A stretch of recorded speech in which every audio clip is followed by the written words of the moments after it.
सिंध के सीनियर वजीर शर्जील इनाम मेंबर ने बानी पीटीआई पर एससीओ कॉन्फ्रेंस सबूताश करने की साजिशों का इल्जाम आयद किया है। अपने बयान में शर्जील इनाम मेंबर ने मौक़िफ़ अपनाया है कि बानी पीटीआई पाकिस्तान में सहूनी मफादात के तहफ़्फ़ुज़ के लिए काम कर रहे हैं।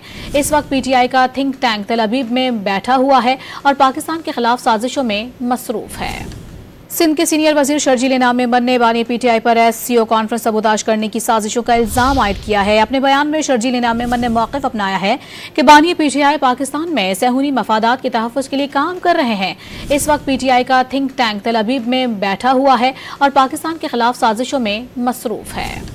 सिंध के सीनियर वजीर शर्जील इनाम मेंबर ने बानी पीटीआई पर एससीओ कॉन्फ्रेंस सबूताश करने की साजिशों का इल्जाम आयद किया है। अपने बयान में शर्जील इनाम मेंबर ने मौक़िफ़ अपनाया है कि बानी पीटीआई पाकिस्तान में सहूनी मफादात के तहफ़्फ़ुज़ के लिए काम कर रहे हैं।